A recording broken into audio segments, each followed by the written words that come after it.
Hello everyone. सो बच्चों, अब हम लोगों का सारे चैप्टर्स जो हैं वो कंप्लीट हो चुका है, सिलेबस कंप्लीट हो चुका है और हर एक चैप्टर को हम लोगों ने एकदम बेहतरीन ढंग से पढ़ा है ना। तो मैं अभी भी कहूंगा, आपको गारंटी दे सकते हैं इस बात का कि अगर आप क्लास के नोट्स को पढ़ते हो ढंग से और जो असाइनमेंट दिया गया है उसको प्रॉपर तरीके से आप सॉल्व करके बैठे हुए हो, तो आप जब एग्जाम में बैठोगे तो आपको सारे क्वेश्चन जो है वो देखे देखे लगेंगे, सारे क्वेश्चंस आपसे बनने वाले हैं। ठीक है, बस आपको स्टिक रहना है क्लास नोट्स एंड असाइनमेंट पे। ठीक है, इसी को और कितना बेहतरीन ढंग से हम लोग कर सकते हैं उतनी बेहतरीन ढंग से करने की कोशिश करेंगे। ठीक है, तो सबसे फर्स्ट बात कि अगर किसी बच्चे का ऑनलाइन या ऑफलाइन जो भी हो, है ना, उसमें कोई चैप्टर जो है वो रेगुलर क्लासेस में छूट गया है, तो आपका सबसे फर्स्ट प्रेफरेंस ये होना चाहिए कि उस चैप्टर को हम लोग रेगुलर क्लासेस में देख ले, उसकी जो भी वीडियो लेक्चर्स है उसको देख करके कंप्लीट करें। ठीक है, तो अगर आपका कोई भी, आप चेक करो, ठीक है, 11 से लेकर के 12 तक आप चेक करो कि अगर आपका कोई सा भी चैप्टर छूटा हुआ है, कोई सा भी टॉपिक छूटा हुआ है, तो आप उस टॉपिक को पहले रेगुलर क्लासेस में देखो, है ना।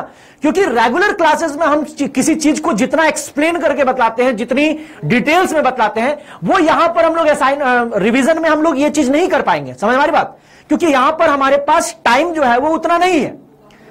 तो फर्स्ट प्रेफरेंस कि आपको अगर आपकी कोई भी चैप्टर अगर छूटी हुई है तो सबसे पहले आपको वो कवर करना है। ठीक है, विदाउट कवर आपको मैदान में लड़ने के लिए नहीं जाना है। ठीक है, रीजन बिहाइंड दैट कि देखो, नीट का जो एग्जाम है ना, अभी हम बोल रहे हैं नीट का एग्जाम जो है वो बहुत आसान है। ठीक है, उसमें जो क्वेश्चन पूछे जाते हैं वो बहुत इजी क्वेश्चन पूछे जाते हैं। डिफिकल्ट इसलिए हो जाता है क्योंकि उसका जो सिलेबस है वो बड़ा है। ठीक है, और पूरे सिलेबस से आपका चैप्टर क्वेश्चन पूछा जाता है। ऐसा नहीं कि कोई एक पार्टिकुलर टॉपिक से भरमार क्वेश्चन पूछ दिया। समझ हमारी बात, पूरे चैप्टर में जो है क्वेश्चन डिस्ट्रीब्यूटेड रहता है, हर एक चैप्टर से आपका एक या दो क्वेश्चन जो है वो पूछा जाता है। तो हर एक चैप्टर आपके लिए इंपॉर्टेंट हो जाता है बेटा। समझ हमारी बात, अगर आपको अच्छा स्कोर करना है तो हर एक चैप्टर आपके लिए इंपॉर्टेंट हो जाता है। आपको सिलेबस कंप्लीट करके जाना चाहिए, है ना। तो अगेन बोल रहे हैं, अगर किसी का चैप्टर छूटा हुआ है तो उसको पहले आप रेगुलर लेक्चर में देख लो, उसको कंप्लीट करो। ठीक है, चलो नेक्स्ट थिंग, ऑब्वियस सा बात है कि अगर आप कोई युद्ध में जा रहे हो, कोई लड़ाई लड़ने जा रहे हो, ठीक है, तो आपके पास सारे हथियार होने चाहिए ना। अब आप पता चला आप मैग्नेटिज्म वाला हथियार ही छोड़ करके चले गए, है ना, तो वो आपका आलू बम, मतलब कि बॉम्ब है। ठीक है, तो आप नहीं ले जाओगे तो फिर दिक्कत है वहां पे आपको। अब आज से हम लोग क्या करने वाले हैं, तो आज से हम लोग जितने भी चैप्टर्स पढ़े हैं 11th प्लस 12th, है ना, उसके हर एक चैप्टर्स को रिवाइज करेंगे। अगेन हर एक इंपॉर्टेंट पॉइंट्स को यहां पर डिस्कस करेंगे, उससे रिलेटेड क्वेश्चंस करेंगे, है ना।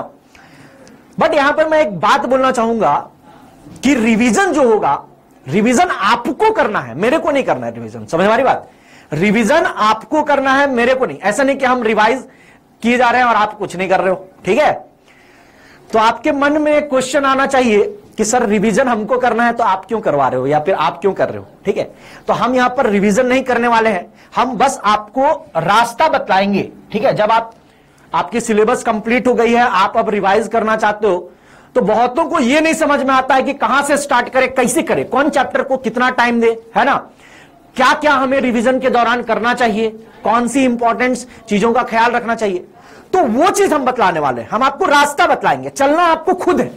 समझ हमारी बात, तो हम लोग क्या करने वाले, हम लोगों का रिवीजन प्रोग्राम में क्या है कि हम लोग हर एक चैप्टर के इंपॉर्टेंट पॉइंट्स जो है, इंपॉर्टेंट जो रिलेशंस होते हैं, फॉर्मूलेज होते हैं बेसिकली बोले तो, है ना, उसको हम लोग यहां पर रिकॉल करेंगे, है ना, उससे रिलेटेड हम लोग क्वेश्चंस करेंगे, है ना।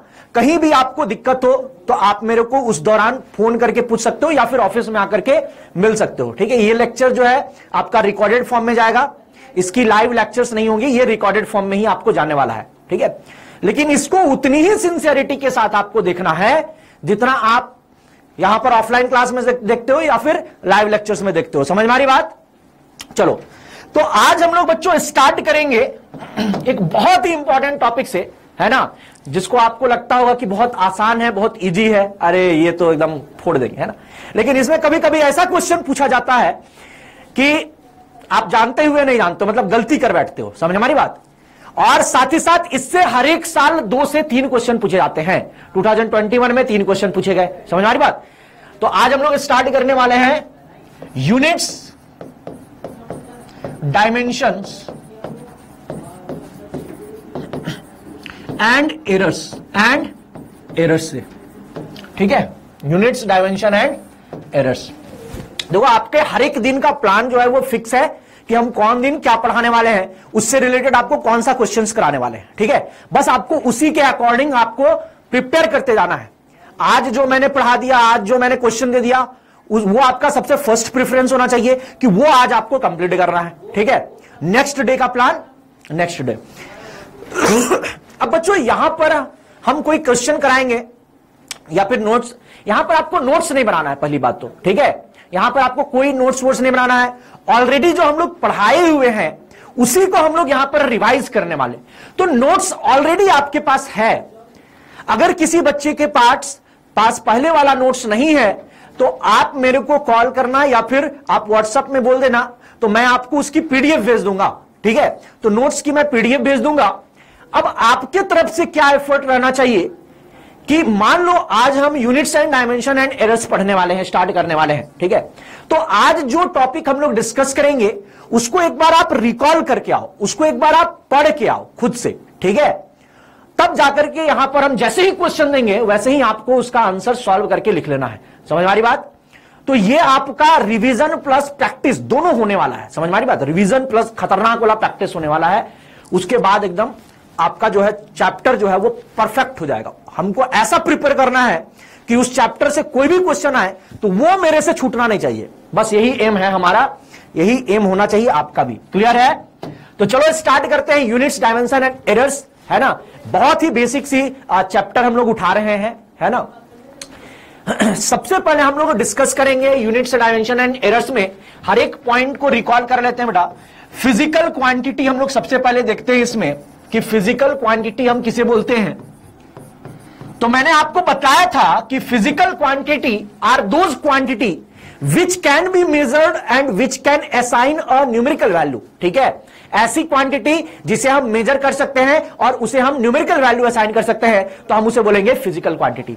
जैसे मैं बोलूंगा कि ये बोर्ड है, तो बोर्ड की कुछ हाइट होगी, अरे 1.4 मीटर, 1.6 मीटर, 1.5 मीटर जो भी होगा, है ना। तो इस बोर्ड की कुछ हाइट है, उसे हम मेजर कर सकते हैं डेफिनेटली, है ना, लेंथ में मेजर कर सकते हैं। और दूसरी थिंग कि हम उसे एक न्यूमेरिकल वैल्यू असाइन कर सकते हैं, चाहे वो 1.4 हो, चाहे 1.5 हो, चाहे 1.6 हो, तो हम उसे मेजर कर सकते हैं, साथ ही साथ न्यूमेरिकल वैल्यू असाइन कर सकते हैं, तो हम उसे बोलेंगे फिजिकल क्वांटिटी। समझ में आ रही बात? अगर आप किसी से प्यार करते हो, ठीक है, चाहे आप माता पिता से प्यार करते हो, चाहे भाई बहन से प्यार करते हो, या किसी और से प्यार करते हो, ठीक है, वो आपकी मर्जी। तो अगर आप किसी से प्यार करते हो तो आप बोलोगे कि हम बहुत ज्यादा प्यार करते हैं या बहुत कम प्यार करते हैं, लेकिन आप ये नहीं बोलोगे कि हम 10 प्यार करते हैं या फिर 20 प्यार करते हैं। समझ में आ रही बात? तो बच्चों, इमोशंस, लव, ठीक है, योर स्माइल, आप हंसते हो तो बहुत ज्यादा हंस रहे हो या कम हंस रहे हो। समझ में आ रही बात? ऐसा नहीं कि 10 हंस रहे हो या फिर 20 हंस रहे हो, ठीक है। तो इमोशंस, लव, स्माइल, इन सबको हम लोग न्यूमेरिकल वैल्यू असाइन नहीं कर सकते हैं। That's why these are not the physical quantity. समझ में आ रही बात? These are not the physical quantity. Okay, चलो अब देखो फिजिकल क्वांटिटी का एग्जांपल बोले तो यहां पर आप ले लोगे हाइट, लेंथ, है ना, टाइम को मेजर कर सकते हैं, 10 सेकंड, 20 सेकंड, 50 सेकंड, 2 साल, ऐसे बोलते हैं ना। तो टाइम जो है वो आपका क्या है? फिजिकल क्वांटिटी है। फिर आप बताओ, बहुत सारे फिजिकल क्वांटिटी हम लोग पढ़े हैं। फोर्स जो है वो भी एक फिजिकल क्वांटिटी है ना। अब फिजिकल क्वांटिटी को अगेन हम लोग डिफरेंट कैटेगरी में डिवाइड करते हैं, और ये जो कैटेगराइजेशन का भी तरीका है वो भी डिफरेंट होता है ना। जब हम लोग उसको डायरेक्शंस के आधार पर डिवाइड करते हैं तो एक आपका आ जाता है स्केलर और एक आता है वेक्टर्स। स्केलर क्वांटिटी वो क्वांटिटी होते हैं जिनकी कंप्लीट स्पेसिफिकेशन के लिए, अगेन बोल रहे हैं, जिसकी कंप्लीट स्पेसिफिकेशन के लिए कोई भी डायरेक्शन की रिक्वायरमेंट नहीं होती, ओनली मैग्नीट्यूड इज सफिशिएंट। जैसे मास ले लो भैया, 2 kg चीनी है, 2 kg चीनी मास को बतलाने के लिए हमको कोई डायरेक्शन की जरूरत नहीं है। 2 kg है तो 2 kg है। समझ में आ रही बात? ईस्ट में है, वेस्ट में है, साउथ में है, नॉर्थ में, ऐसे थोड़ी बदलाते हैं। समझ में आ रही बात? तो मास जो है वो आपका स्केलर क्वांटिटी है, ठीक है। यहां पर हम नोट्स वोट्स नहीं लिखा रहे, नोट्स ऑलरेडी आपकी कॉपी में है, कॉपी में जो रखा हुआ है बक्सा वक्सा में, उसको निकाल के रख लो। अब उसका असली काम है, समझ में आ रही बात, आपको वहां से रिवाइज करना है। तो scalar quantity are those quantity whose complete specification required only magnitude not direction then it is called mass. जैसे ले लो करंट, करंट आप बोल सकते हो कि वायर जो है, वायर में से करंट इधर से फ्लो कर रहा है या इधर से फ्लो कर रहा है भैया, ठीक है। तो करंट जो है वो एक स्केलर क्वांटिटी है, करंट याद रखना स्केलर क्वांटिटी है। क्यों स्केलर है बतला देंगे। प्रेशर, प्रेशर भी आपका स्केलर क्वांटिटी है भैया, ठीक है। Pressure is also scalar, these are scalar, ठीक है। वेक्टर मत बोल देना, इधर से प्रेशर लग रहा है तो वेक्टर नहीं होता है। वेक्टर क्वांटिटी किसे बोलते हैं? तो those quantity whose complete specification required magnitude as well as direction plus which follows the law of vector algebra, which follows the law of vector algebra, तो हम उसे बोलेंगे वेक्टर। बच्चों इन दोनों के पास डायरेक्शन तो है, करंट, करंट के पास क्या है? डायरेक्शन है, इधर से फ्लो करता है या उधर से फ्लो करता है, लेकिन ये वेक्टर अलजेब्रा को फॉलो नहीं करता है। करंट को जब हम लोग ऐड करते हैं, अरे यहां पर मान लो दो वायर है, पड़े करंट इलेक्ट्रिसिटी में, ठीक है। यहां पर I1 है, यहां पर I2 है, मान लेते हैं ये 60 डिग्री है और यहां पर I3 है, तो हम डायरेक्टली बोलते हैं I1 plus I2 is equal to 3 I3। आने वाली करंट बराबर जाने वाली करंट, समझ में आई बात। तो सम ऑफ आने वाली करंट बराबर नेट जाने वाली करंट, हम सिंपली ऐड कर दिए I1 plus I2 is equal to I3। यहां पर कोई वेक्टर अलजेब्रा हम लोग यूज नहीं किए हैं। वेक्टर अलजेब्रा किसको बोलते हैं? जैसे मान लो दो फोर्सेस है, तो उसका रिजल्टेंट हम लोग कैसे निकालते थे? Under root A square plus B square plus 2ab cos theta. तो वैसा वैसा यूज नहीं कर रहे यहां पर, समझ में आ रही बात। तो इसलिए ये स्केलर है। प्रेशर, प्रेशर भी आपका एक स्केलर क्वांटिटी है क्योंकि ये वेक्टर अलजेब्रा को फॉलो नहीं करता है बच्चों। क्लियर है, समझ में आई बात। चलो vector, vector are those quantity जिसको हम लोग कंप्लीट स्पेसिफिकेशन के लिए मैग्नीट्यूड चाहिए, डायरेक्शन चाहिए, साथ ही साथ वो वेक्टर अलजेब्रा को फॉलो करता है। जैसे फोर्स, फोर्स हो गया बच्चों, डिस्प्लेसमेंट हो गया, वेलोसिटी हो गई, है ना, ऐसे बहुत सारे क्वांटिटीज हैं, मोमेंटम हो गया, ये सारी की सारी क्वांटिटी क्या है? Vectors quantity. क्लियर है। चलो नेक्स्ट जो है फिजिकल क्वांटिटी को बच्चों हम लोग दो टाइप की क्वांटिटी में डिफाइन कैटेगराइज करते हैं। एक तो आपका फंडामेंटल फिजिकल क्वांटिटी या बेस फिजिकल क्वांटिटी उसी को बोलेंगे, और दूसरा जो है वह है आपका डेराइव्ड फिजिकल क्वांटिटी। ठीक है, तो हम लोग फिजिकल क्वांटिटी पीक्यू ये सब आपको मालूम है, लेकिन भी रिकॉल करते हैं क्योंकि बहुत सारी पॉइंट्स, छोटी छोटी पॉइंट्स ऐसी होती है जो कि आपसे कभी कभी छूट जाती है। ठीक है, हम कुछ छोड़ने वाले नहीं है भैया, हर एक चीज को कवर करेंगे। तो यहां पर आपका फंडामेंटल, फंडामेंटल और बेस फिजिकल क्वांटिटी। ठीक है, दूसरा जो आपका आता है यह आता है derived physical quantity, derived physical quantity. Clear है। फंडामेंटल और बेस क्वांटिटीज, इसको बच्चों ये अपने आप में इंडिपेंडेंट है, इसको किसी और क्वांटिटी से हम लोग डेराइव नहीं करते हैं। जैसे मास, तो मास को किसी और फिजिकल क्वांटिटी से हम लोग डेराइव नहीं करते हैं। ठीक है, लेंथ, लेंथ अपने आप में एक इंडिविजुअल फिजिकल क्वांटिटी है, उसको किसी और की जरूरत नहीं है ना। वैसे ही डेराइव्ड फिजिकल क्वांटिटी ये वैसी क्वांटिटी है जिसको हम लोग किसी और बेस या फंडामेंटल फिजिकल क्वांटिटी का यूज करके डेराइव करते हैं। जैसे वॉल्यूम, तो वॉल्यूम क्या हो गया? लेंथ का क्यूब हो गया ना। ए का क्यूब, क्यूब क्यों क्या लिखते हैं? ए का क्यूब, है ना। तो लेंथ से हम लोग वॉल्यूम डेराइव किए हैं, तो volume is a derived physical quantity. समझ आ रही बात। उसके बाद और बताओ, फोर्स, फोर्स होता है mass into acceleration, kg metre per second square, है ना। तो ये मास, लेंथ, टाइम सबका मिक्सचर है, तो ये भी आपका डेराइव्ड फिजिकल क्वांटिटी में आ जाएगा। समझ में आ रही बात। तो यहां पर आपका हो गया जैसे मास, ठीक है, लेंथ और मतलब भाई टाइम, है ना, और भी बहुत सारे फिजिकल क्वांटिटी हैं एटसेट्रा। और डेराइव्ड में आपका फोर्स ले लो, वॉल्यूम ले लो, प्रेशर ले लो, अनगिनत, हम लोग बहुत सारे पढ़े हैं ना।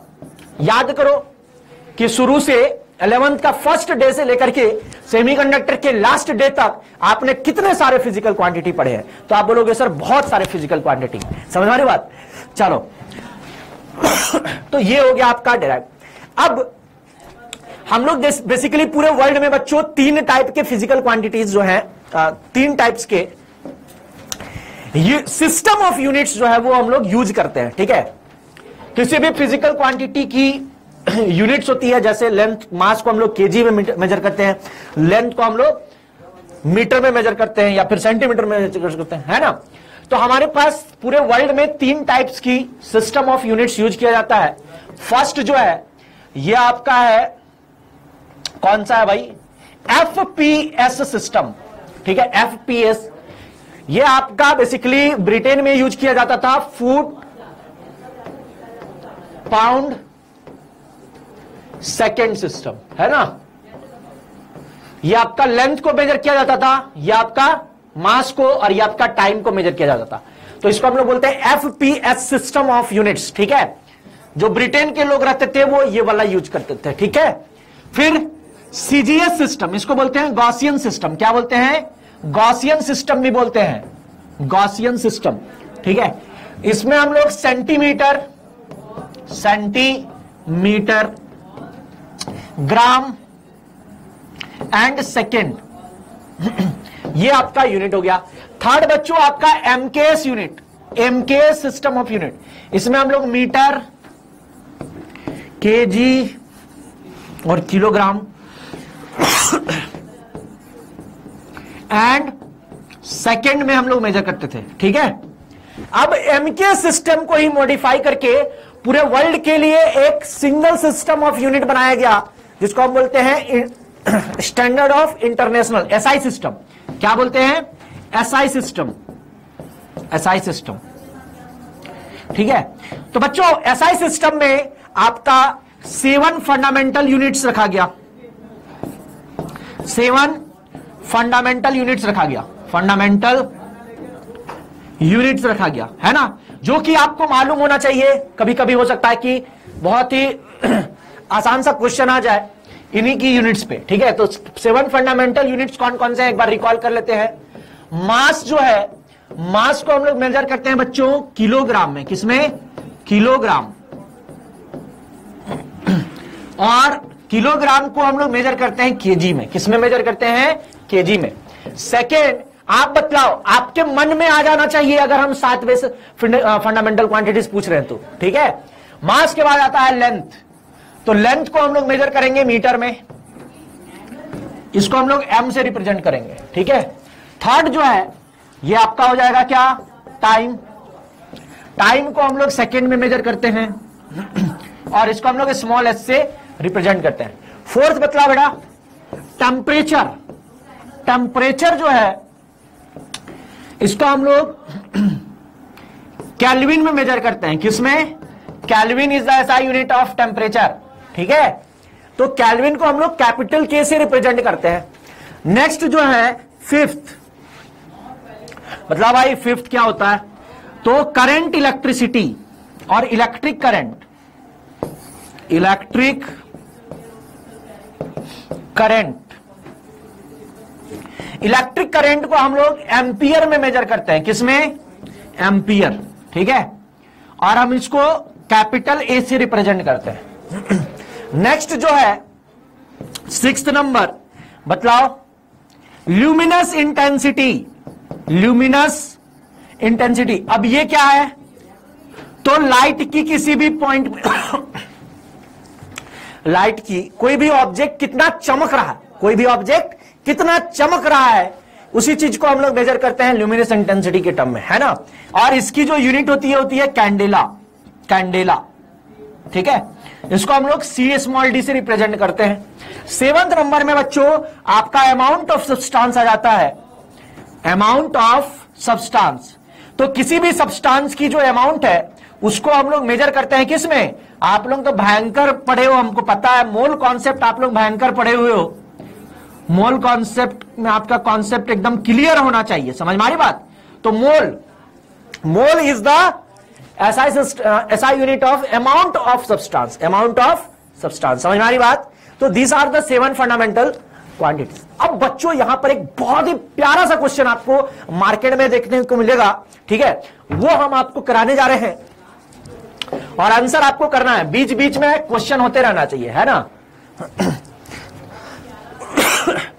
इसको लिखने की जरूरत नहीं है भाई, सब लिखवाया हुआ है नोट्स में, आपको ये सब लिखने की जरूरत नहीं है। आपको यहां पर जो क्वेश्चन दिया गया है उसको आपको करना है, समझ में आ रही बात। तो सारे नोट्स आपके पास हैं, यहां पर हम नोट्स लिखाने के लिए नहीं है, ठीक है, यहां पर हम आपको रिवीजन का पाथ बतला रहे हैं, रिवीजन आपको करना है, समझ में आ रही बात, ठीक है। Which of the following sets, which of the following sets, following sets cannot enter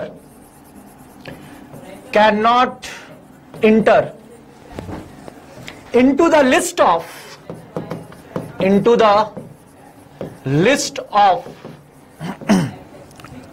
fundamental quantities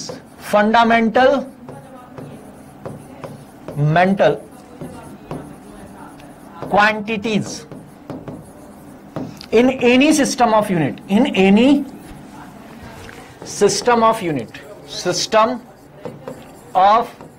units। और बच्चों यहां पर आपको 4 ऑप्शन दे रखा है। First is length, mass and velocity. Second option आपको दे रखा है लेंथ, हाँ भाई कर लो, कोशिश कर लो खुद से, ठीक है। Third mass, time and velocity, ठीक है। फोर्थ जो है बच्चों ये आपका है लेंथ, टाइम एंड मास। हाँ भाई सॉल्व कर लो इसको, एक बार वीडियो को पॉज करो और खुद से सॉल्व कर लो, देखते हैं कि कुछ आपको याद भी है कि नहीं। ये सारे क्वेश्चंस जो है हम लोग कराए हुए हैं, ठीक है, बस आपको देख रहे हैं कि आपको कुछ याद है या नहीं है।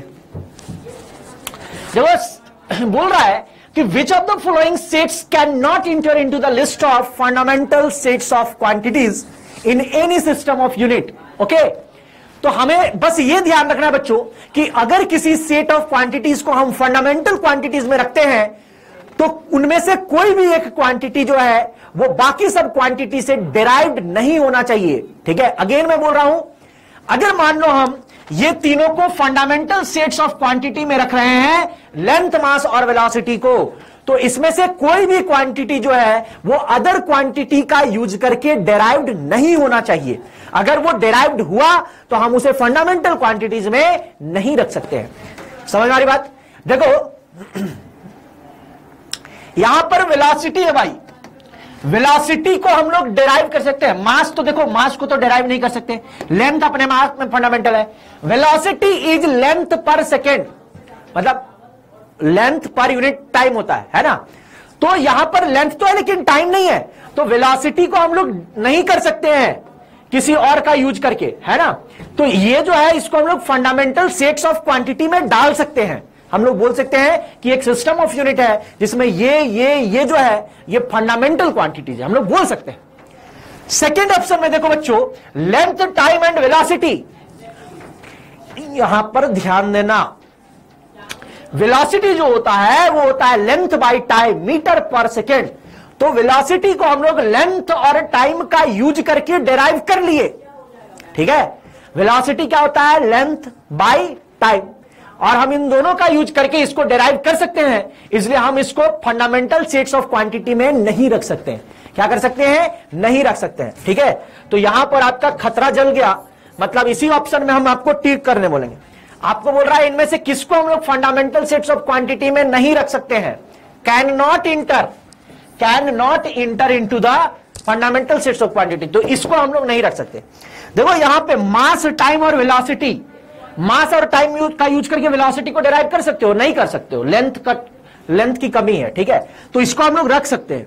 लेंथ, टाइम और मास ये तो अपने आप में फंडामेंटल सिस्टम ऑफ यूनिट्स है, तो इसको हम लोग रख सकते हैं। तो आंसर क्या हो जाएगा, सेकंड हो जाएगा। क्लियर है। चलो देखो बच्चों, इन 7 बेस और फंडामेंटल क्वांटिटीज के अलावे इन 7 जो एसआई सिस्टम है ना, फंडामेंटल क्वांटिटीज, इसके अलावे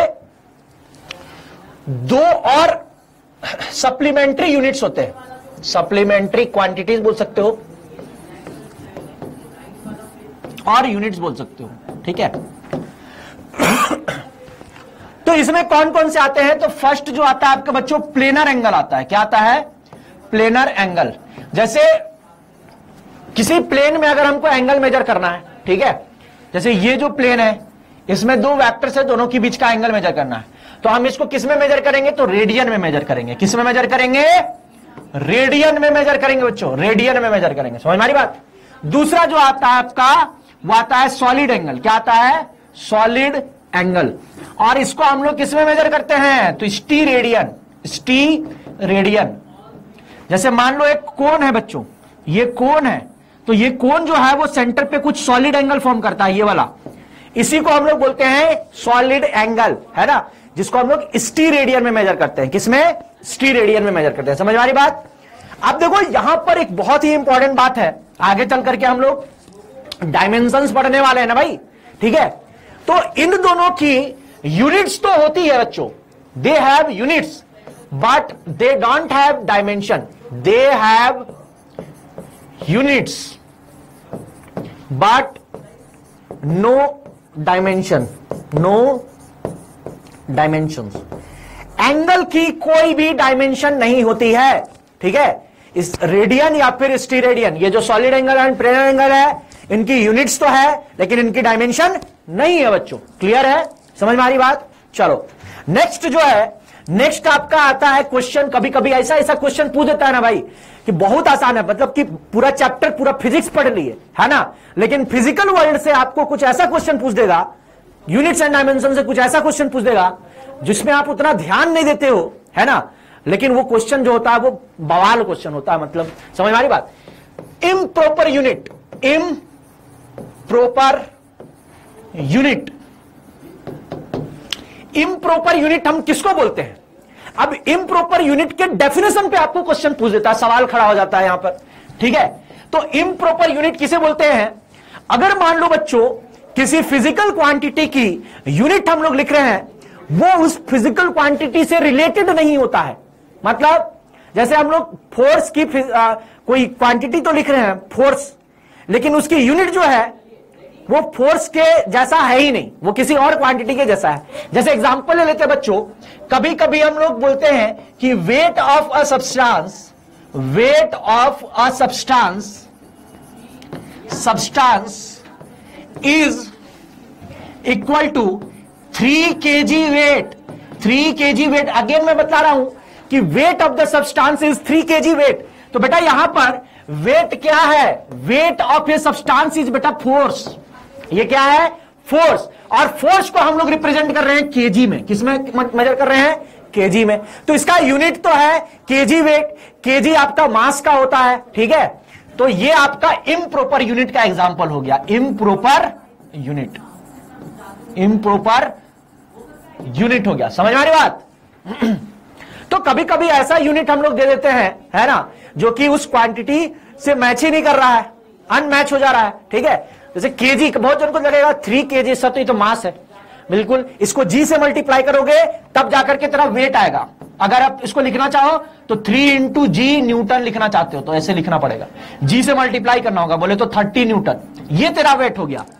समझ में आ रही बात। वो ऐसा लिख देंगे, वो इम्प्रॉपर यूनिट हुआ, लेकिन हम लोग इसका यूज करते हैं, ठीक है, ग्राम वेट, है ना। नेक्स्ट जो है बच्चों, नेक्स्ट आपका जो है ये आपका प्रैक्टिकल यूनिट पे क्वेश्चन पूछा जा सकता है। प्रैक्टिकल यूनिट्स, ठीक है। जैसे हम लोग कभी कोई चीज को डिफाइन किए, है ना, पहले लोग जो था मीटर वीटर तो जानता नहीं था, है ना, तो लोगों ने प्रैक्टिकल यूनिट ऑफ लेंथ या दूरी को मेजर करने के लिए प्रैक्टिकल यूनिट यूज किया, माइल। क्या यूज किया? माइल यूज किया। तो 1 माइल जो होता है, 1 माइल, ये 1.6 किलोमीटर होता है बेटा। ध्यान रखना है, इसका भी यूज आ सकता है। डायरेक्ट आपको क्वेश्चन पूछ देगा वहां पर, अगर आप नहीं पढ़ के देखे हो, अगर कंफर्म नहीं हो तो जाकर के वहां पर फैल जाओगे। समझ में आ रही बात। तो 1 mile is equal to 1.6 kilometre. उसी तरीके से बच्चों प्रैक्टिकल यूनिट अगर देखा जाए तो 1 लाइट ईयर, 1 लाइट ईयर, हाँ भाई इस पे तो क्वेश्चन पूछता ही पूछता है। 1 लाइट ईयर किसकी यूनिट है? बताओ, क्या टाइम की यूनिट है, क्या लेंथ की यूनिट है, क्या मास की यूनिट है? तो 1 लाइट ईयर जो है बच्चों, ये टाइम की यूनिट नहीं है। ईयर देख करके आपको टाइम वाइम लग रहा होगा, लेकिन ये टाइम की यूनिट नहीं है। This is the unit of distance बच्चों, this is the unit of distance. The distance travelled by the light in 1 year is called 1 light year. समझ में आ रही बात? क्लियर है? तो अब से आपको कंफ्यूज होने की जरूरत नहीं है ना? प्रॉपर तरीके से आपके दिमाग में घुसा दे रहे हैं। 1 light year is the unit of distance, है ना? जो देख के लगता है कि ईयर है, टाइम होगा, वैसा बात नहीं है, उल्टा हो जाता है। दूसरा, कैलोरी। कैलोरी किसका यूनिट है? Practical unit of heat. Heat होता है बेटा। 1 कैलोरी जो होता है, 1 calorie is equal to 4.2 joule. Joule is the unit in SI system and calorie is the practical unit of heat. समझ में आ रही बात? तो ये आपको ध्यान रखना है। These are the practical units. Clear है? ऐसे बहुत सारे प्रैक्टिकल यूनिट्स हम लोग यूज करते हैं, इसी पे आपको क्वेश्चन पूछा जाएगा। ठीक है? तो ये आपको ध्यान रखना है। चलो अब हम लोग आते हैं नेक्स्ट जो है खतरनाक वाला टॉपिक में, दैट इज डायमेंशंस। अब हम लोग देखेंगे। ठीक है? डायमेंशंस। ठीक है? तो डायमेंशंस क्या होता है? किसी भी क्वांटिटी को हम फंडामेंटल क्वांटिटीज के पावर के टर्म्स में लिखते हैं, ठीक है, तो हम उसे डायमेंशनल फॉर्मूला बोलते हैं या डायमेंशंस बोलते हैं। समझ में आ रही बात? जैसे मान लो बच्चों फोर्स जो है, एग्जांपल लेते हैं, फोर्स जो कि आपको पता है, फोर्स ये होता है, इसका यूनिट होता है KG metre per second square. ठीक है? तो यहां पर केजी जो होता है बच्चों, मास, केजी को हम लोग कैपिटल एम से रिप्रेजेंट करेंगे। ये जो होता है वो लेंथ होता है, तो इसको हम लोग एल से रिप्रेजेंट करेंगे। और ये जो सेकेंड है ये होता है टाइम, तो हम इसको टाइम से रिप्रेजेंट करेंगे। तो डायमेंशनल फॉर्मूला ऑफ फोर्स, ऐसे डायमेंशनल फॉर्मूला ऑफ फोर्स इस तरीके से लिखना पड़ता है। इसका मतलब क्या है? Dimensional formula of force is equal to, देखो केजी मास, तो मास का पावर 1 है ना, मास का पावर 1 है तो m का पावर 1 लिख दिए। यहां पर लेंथ मीटर का पावर 1 है तो l का पावर 1 लिख दिए, और t का पावर -2 है तो t का पावर -2 हो गया। तो mlt टू द पावर -2, यही आपका क्या हो गया? क्या हो गया? क्या हो गया? This is the dimensional formula of force. समझ में आ रही बात? तो हमने क्या किया कि फोर्स को फंडामेंटल क्वांटिटीज के पावर के टर्म्स में बतला रहे हैं। देखो यहां पर बहुत ही प्यारा सा क्वेश्चन होता है। डायमेंशनल फॉर्मूला तो बहुत सबको आता है, बहुत लोगों को आता है, लेकिन इसको पढ़ने बहुत लोगों को नहीं आता है। और पढ़ने का हम रिकॉल बतलाए थे उस क्लास में, लेकिन फिर से बतला रहे हैं। हम इसको बोल सकते हैं कि force, the dimension of force is 1 इन मास। मास का पावर 1 है ना, इसका भी पावर 1 है और इसका पावर -2 है। तो हम बोल सकते हैं कि the dimension of force is 1 in mass. The dimension of force is 1 in length. The dimension of force is -2 in time. समझ में आ रही बात? बहुत इंपॉर्टेंट पॉइंट, इसी पे क्वेश्चन पूछा जाएगा। Dimension of force is 1 in mass, dimension of force is 1 in length, and the dimension of force is -2 in time. समझ में आ रही बात? तो आप जो है काम करो भैया कि 2-4 डायमेंशनल फॉर्मूला आप लिख करके बतला दो। ठीक है? आपको होमवर्क में दे रहे हैं, जल्दी से आप लिख लो कि प्रेशर का डायमेंशनल फॉर्मूला क्या हो जाएगा। ठीक है? फिर आप लिख लो डायमेंशनल फॉर्मूला ऑफ स्ट्रेस, लिख लो भैया।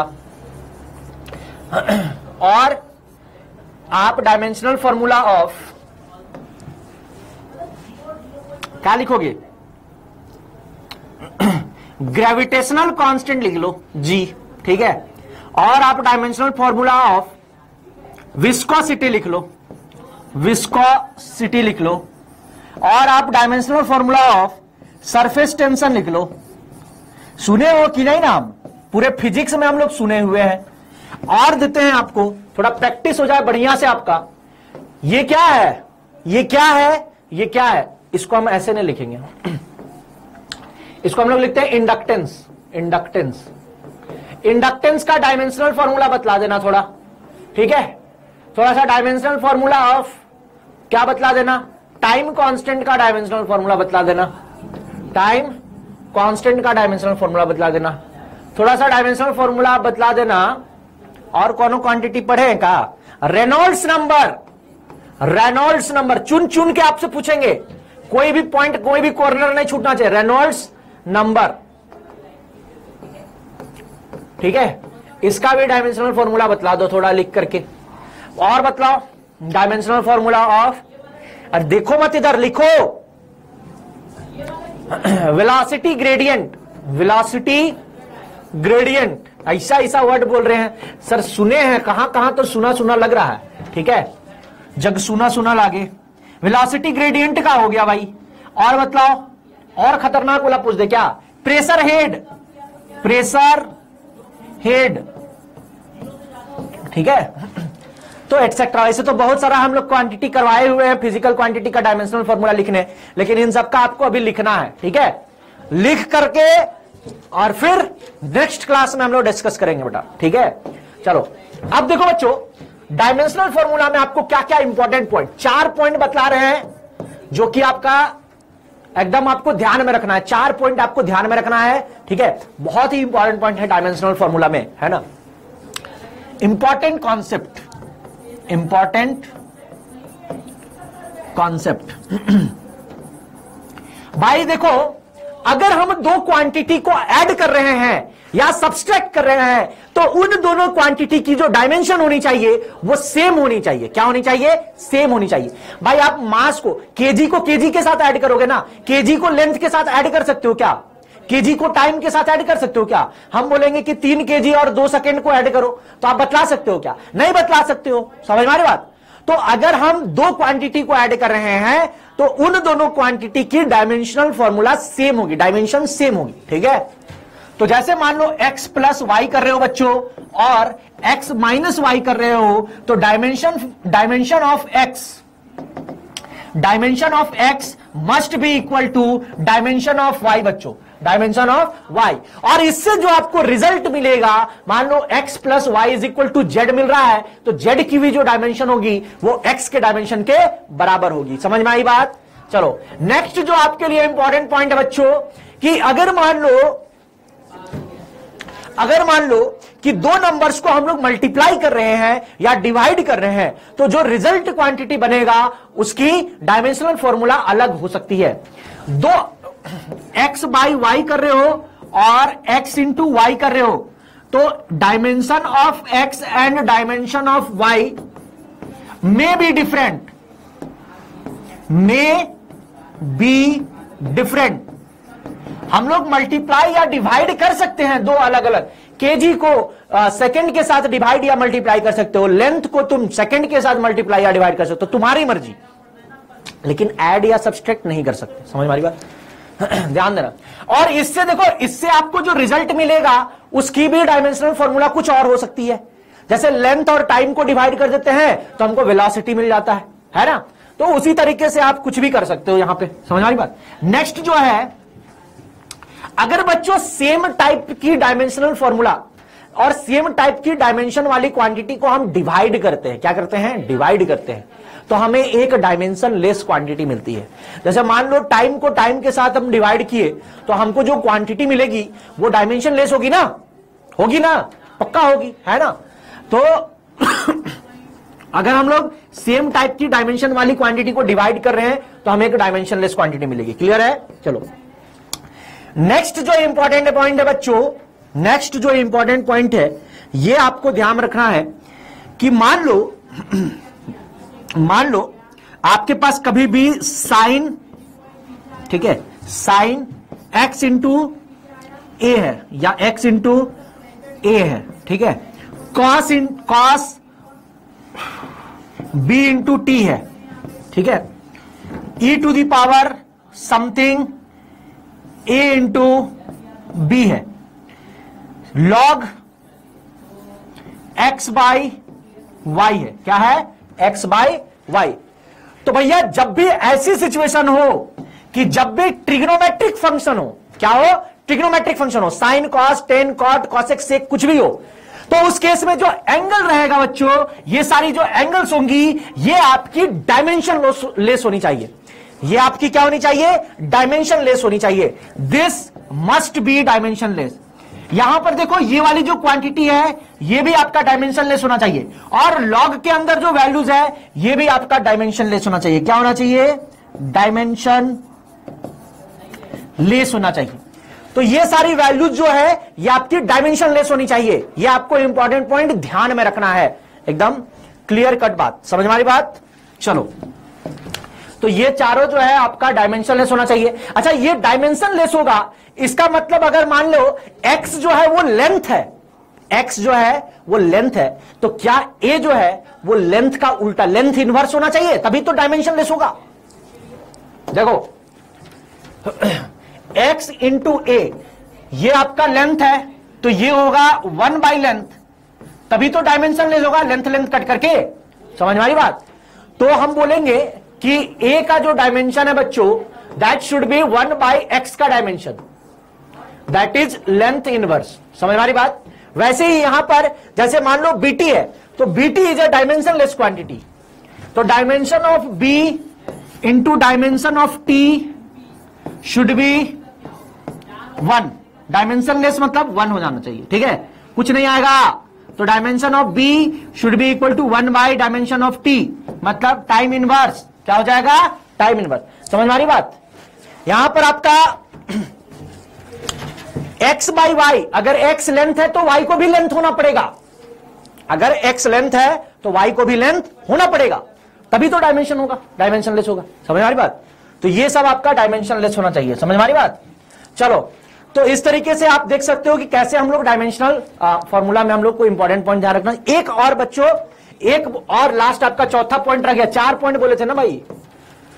तो नेक्स्ट जो है यह है principle of homogeneity, principle of homogeneity, homogeneity.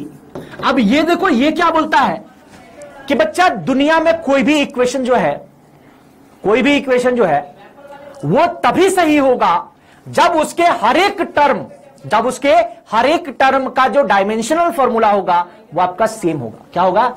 जैसे हम बोलते हैं s is equal to UT plus half AT square, तो dimensional formula of s should be equal to dimensional formula of UT plus, sorry, should be equal to dimensional formula of half AT square. हर एक term का जो dimensional formula है वो बराबर होना चाहिए। इसका डायमेंशनल फॉर्मूला, इसका डायमेंशनल फॉर्मूला, इसका डायमेंशनल फॉर्मूला, ये हर एक टर्म कहलाता है। इनकी डायमेंशनल फॉर्मूला बराबर होगी तभी ये इक्वेशन सही होगा, अदरवाइज ये इक्वेशन जो है वो डायमेंशनली इनकरेक्ट हो जाएगा बच्चों। क्या हो जाएगा? डायमेंशनली इनकरेक्ट हो जाएगा। समझ में आ रही बात? तो ये चीज आपको ध्यान रखना है कि कोई भी इक्वेशन दुनिया का तभी सही होगा जब उनके हर एक टर्म्स की जो डायमेंशन होगी वो सेम होगी, और इसी को हम लोग बोलते हैं प्रिंसिपल ऑफ होमोजेनिटी। अब देखो, इस पे बेस्ड हम आपको क्वेश्चन देते हैं और आपको जो है वो क्वेश्चन सॉल्व करना। अच्छा, यहां पर इंपॉर्टेंट पॉइंट और आपको ध्यान रखना है कि कोई भी कांस्टेंट नंबर है बच्चों, जैसे पाई ले लो, ठीक है, जैसे ई ले लो, जैसे 1 2 3 4 5 6 कुछ भी ले लो, ये सब डायमेंशनलेस क्वांटिटी है। क्या है? डायमेंशनलेस क्वांटिटी है। पाई, ठीक है, 1 2 3 dot dot dot dot dot, these are dimensionless quantity, dimensionless quantity. Refractive index अभी अभी पढ़े हो ना, refractive index is equal to C by V. तो देखो यहां पर बच्चों, ये देखो, ये भी मीटर पर सेकेंड, ये भी मीटर पर सेकेंड। सी क्या है? स्पीड ऑफ लाइट, नीचे भी speed, is a dimensionless quantity, dimension less quantity. समझ में आई बात? Dimension less quantity. आगे बढ़ते हैं, एक क्वेश्चन आपको देते हैं और आपको सॉल्व करना है। F is equal to A by X plus B T, ये आपका फॉर्मूला फर्स्ट क्वेश्चन है। सेकेंड क्वेश्चन जो है वो आपका है V is equal to A X plus B by C minus T. Third है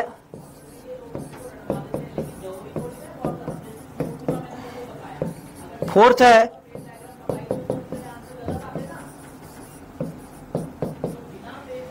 और क्वेश्चन दें, फिफ्थ है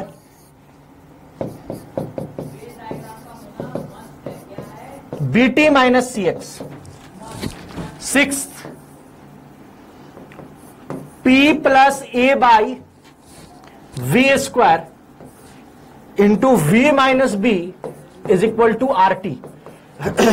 रियल गैस इक्वेशन इसको बोलते हैं बेटा, रियल गैस इक्वेशन है। और उसी में आपको क्या करना है, अब इसमें क्वेश्चन तो आपको बताया नहीं। देखो क्वेश्चन यहां क्या है कि एफ वी ये आपका फोर्स हो गया, ठीक है, v आपका वेलोसिटी हो गया, ठीक है, और x जो है ये आपका डिस्टेंस है।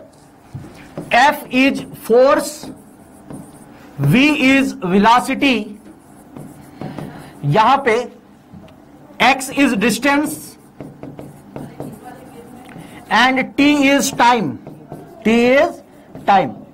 तो आपको निकालना है कि find the dimensions of A B and C. A B और सी की डायमेंशन निकालनी है बेटे। यहां पे देख लेना, ध्यान देना कि ये जो v है ये आपका वॉल्यूम है। क्या है ये जो है, ये वॉल्यूम है, ठीक है। यहां पर जो v है वो वॉल्यूम है, यहां पर जो v है ये आपकी वेलोसिटी है, ठीक है। तो you have to find the dimensional formula of A B and C. तो अगेन आप वीडियो को पॉज करो एंड फिर खुद से ट्राई करो, उसके बाद हम लोग डिस्कस कर लेंगे, ठीक है। उसमें कोई लोचा नहीं है ना। ये देखो इस वाले केस में फर्स्ट केस हम लोग देखते हैं।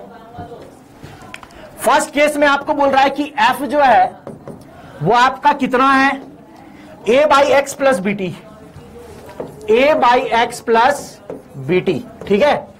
तो ए बी सी का डायमेंशनल फॉर्मूला निकालना है। तो भैया एक चीज बतलाओ, क्या बतलाओ कि इसमें हर एक का जो डायमेंशनल फॉर्मूला होगा वो सेम होगा ना। तो dimensional formula of F will be equal to A by X will be equal to B T. तो इन दोनों को इक्वेट करो। फोर्स का डायमेंशन अभी अभी बतलाया M L T to the power -2 is equal to dimensional formula of A, और एक्स क्या है, लेंथ है। क्या है, लेंथ। तो डायमेंशनल फॉर्मूला ऑफ ए जो है वो आपका आ गया M L to the power 2 T to the power -2। तो ये तेरा क्या आ गया, ए का डायमेंशनल फॉर्मूला आ गया। समझ में आई बात, और समझ में आया। इन दोनों को इक्वेट किए तो एक आ गया। अब इसको और इसको इक्वेट करोगे तो बी का आ जाएगा। आप बोलोगे dimensional formula of B into time का dimensional formula T is equal to M L T to the power -2। तो बी का डायमेंशनल फॉर्मूला क्या आ जाएगा, यहां पर से देखो टाइम को नीचे ले जाओ, M L T to the power -3 आ जाएगा। समझ में आई बात। तो ये हमने निकाल लिया ए और बी का डायमेंशनल फॉर्मूला। यहां पर तो सी है ही नहीं, ठीक है। तो सी का कोई डायमेंशनल यहां पर नहीं होगा। समझ मारी बात। आज जो है ठंडा बढ़ गया था, ठीक है, लेकिन अभी गर्मी लग रहा है ना इतना।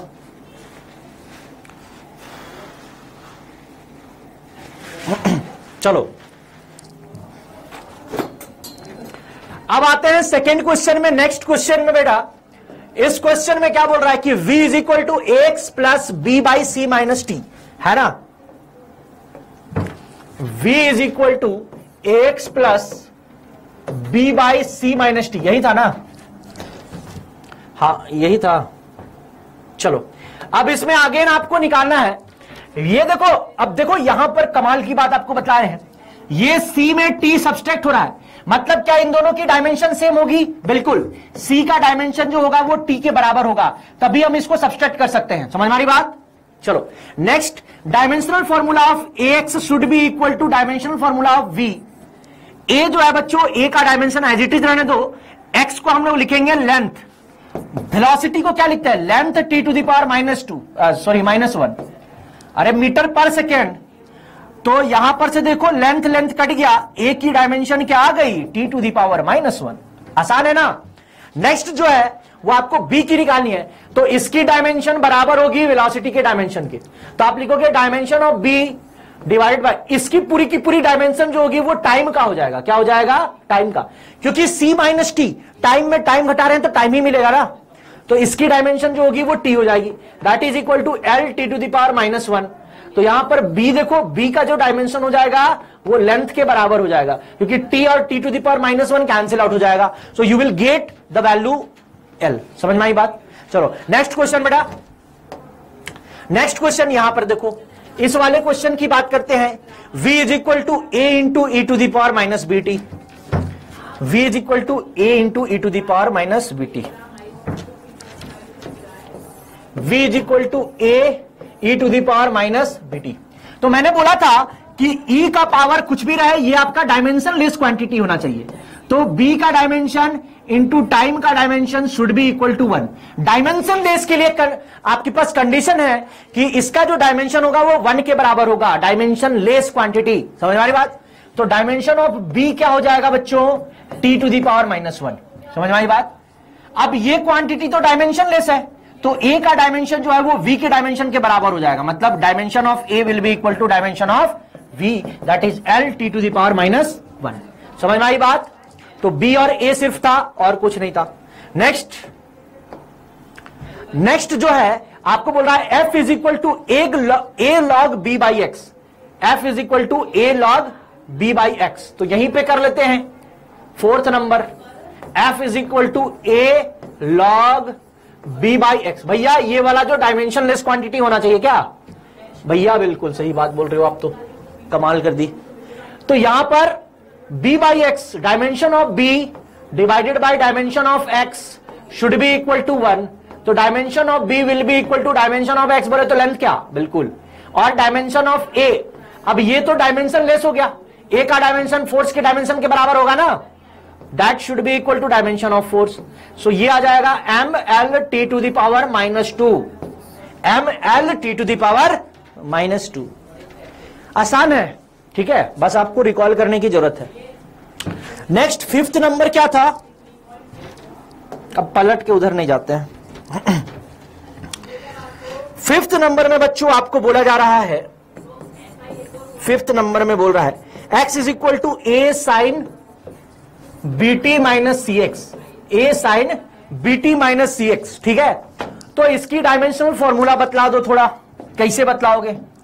तो मैं बोलूंगा कि ये जो है ये पूरा का पूरा डायमेंशन लेस होना चाहिए, मतलब ये भी डायमेंशन लेस और ये भी डायमेंशन लेस होगा। तो b का dimension into time should be 1, तो b का dimension should be equal to time inverse, और ये भी डायमेंशन लेस होना चाहिए। तो c का dimension into x is equal to 1, तो c का dimension is equal to l inverse, क्योंकि x जो है वो लेंथ है। तो बेटा यहां पर आपका दोनों जो है वो डायमेंशन लेस होना चाहिए, ये भी डायमेंशन लेस, ये भी डायमेंशन लेस, तब तो ओवरऑल एंगल जो है वो डायमेंशन लेस होगा। एंगल जो होता है वो डायमेंशन लेस होती है। a का डायमेंशन l के x के डायमेंशन के बराबर होगा, तो dimension of a should be equal to l, ये x के डायमेंशन के बराबर होगा ना, ये तो डायमेंशन लेस हो गया। सिक्स्थ नंबर में क्या क्वेश्चन था? तो सिक्स्थ नंबर में मैंने आपको बोला था कि p plus a by V square into v minus b is equal to R T, is equal to R T. तो भैया यहां पर a और b की निकालनी है, कैसे करोगे? देखो बच्चों, ये आपका वॉल्यूम है और ये आपका b है, तो वॉल्यूम और b का डायमेंशन सेम होगा तभी तो सब्सट्रैक्ट कर रहे हो। हाँ बिल्कुल सही बात है। तो dimension of b should be equal to dimension of volume, that is l cube, that is l cube. ठीक है, और आप बोलोगे कि ये दोनों को ऐड कर रहे हैं मतलब इन दोनों का डायमेंशन बराबर होगा, तो dimension of a divided by v square should be dimension of pressure. यहां पर v है वॉल्यूम, क्या है? वॉल्यूम। तो dimension of a will be equal to pressure का डायमेंशन क्या होता है? प्रेशर होता है फोर्स अपॉन एरिया। क्या होता है? Force upon area. फोर्स होता है mlt माइनस 2 और एरिया होता है l स्क्वायर। तो ml to the power minus 1 t to the power minus 2 हो जाएगा।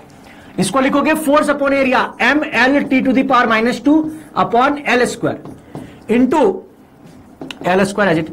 अब वॉल्यूम का स्क्वायर मतलब बच्चों l टू द पावर क्या हो जाएगा? वॉल्यूम का स्क्वायर बोले तो l to the power 6, volume होता है l क्यूब, तो उसका स्क्वायर बोले तो l टू द पावर 6। ठीक है, तो देखो यहां पर से 2 कैंसिल आउट हुआ, यहां पर 4 हो गया, तो ये आ जाएगा ml to the power 5 t to the power minus 2। तो ये आपका डायमेंशनल फॉर्मूला ऑफ ए आ गया। समझ में आ रही बात? क्लियर है? चलो तो आपको क्या करना है? अब आज तो हम लोग उतना ज्यादा नहीं पढ़े हैं, बस यूनिट्स के बारे में पढ़े, लेकिन इंपॉर्टेंट चीज पढ़े, जो पढ़े हैं एकदम ठोस पढ़े हैं। अब इसमें अगर मान लो कुछ भी आए तो ये आपसे गलत नहीं होना चाहिए। ठीक है, चाहे जो हो जाए इस टाइप का क्वेश्चन आपसे बनना चाहिए। बस मेरा मकसद यही है कि जो भी हम लोग पढ़े एकदम बेहतरीन तरीके से पढ़े, और उस चैप्टर से आज जो पढ़ रहे हैं उससे आपको क्वेश्चन एकदम बनना चाहिए, उससे छूटना नहीं चाहिए, ठीक है। तो आप इसको रिकॉल करो, इस पे बेस्ड हम आपको क्वेश्चंस देंगे आज, ठीक है, उसको सेंड करेंगे, उसको आपको सॉल्व करना है। और इसी तरह की तरीके से हर एक दिन जो भी टॉपिक हम लोग पढ़ेंगे उससे रिलेटेड आपको सेट्स ऑफ क्वेश्चन दिया जाएगा और उसको आपको सॉल्व करना है, ठीक है। तो पूरा प्लानिंग जो है हम आपको सेंड कर देंगे, है ना। जो भी आपका टॉपिक्स जो दिन हम लोग पढ़ने वाले हैं, एक्चुअली हर एक दिन का एकदम प्लान फिक्स है बेटा, ठीक है। हर एक दिन का हम टॉपिक आपको भेज देंगे, हर एक दिन आपके लिए असाइनमेंट आपको फिक्स कर दिए हैं, है ना। उतना आप कर लेते हो तो आप एग्जाम में एकदम फोड़ देने वाले हो, समझ हमारी बात। तो उसके बाद आपका जो कॉन्फिडेंस लेवल रहेगा वो जबरदस्त रहने वाला है।